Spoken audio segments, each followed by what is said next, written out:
I think I'm talking about the history of it first. So in the RPGs that you guys mentioned, was there like a scene or something that happened in that RPG where you were kind of dissatisfied with like what the character or characters ended up doing, and you were like, oh man, if it was me, I would have done something different in that situation, you know? But like you didn't have a choice because it was an RPG where like it happens, like that's how it was scripted in the video game, and you just have to go along with it. But internally, you were like, I would have done it different, you know? Fetch quests, man, fetch quests. I freaking hate this. You would not do the you would not do the quest. You would just skip it. Yeah, like I'll probably do it if it's on the way. But if it's gonna make me go all the way around to disregard the current goal and go all the way back to like the second zone, and grab this from a specific person and bring it over there, but they didn't want it, so they have to give it to someone else. And then when I bring it to someone else, they want it somewhere else, and I hate it. Yep. Anyways, I feel that whenever in the beginning in the RPGs, you're doing like these little stupid like quests for them. So I've often found myself thinking like, can I just like kill this dude and take his, you know? It's like, hey, go. Oh yes, young adventurer. Could you go help me and I will give you this thing? And I'm like, I'll just take the thing from you, old man. You better give it up right now. For me, like in Yakuza 0, the ending is like kind of sad, and you kind of be like the bigger man to give up your own happiness for someone else's happiness. I think I would be more selfish.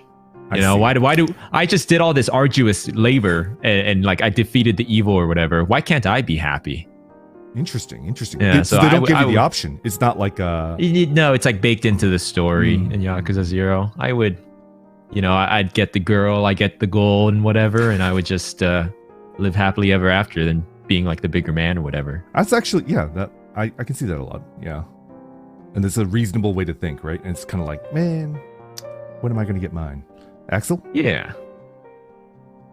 I don't know. It's like a scene I really liked and I didn't like, but like, I don't know. That's just what makes it a great overall thing, you know.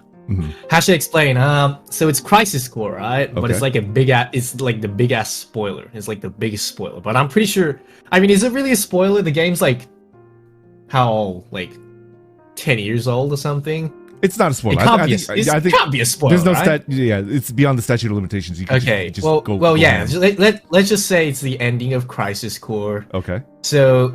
It's obvious, you already know it before you play the game, literally. I think a lot of people who's played 7 knows it, but the main character essentially dies, right? Oh, I know what you're talking about. Yeah. If you played 7, yeah. Yeah, like Crisis Core, like you're playing so hard, and then like you get this like attachment towards the main character when you're playing the game, right? And you know he's gonna die, and you know you can't save him, but like there's nothing you can do about it, you know? And you're just there like, and you're just there like. Just watching him crumble, and you can't do anything about it. It's such a great story, but then you're like, if there was just one way that you could save him, if there's like any possible method or any possible way that you know you could change the future for this guy, but then you can't.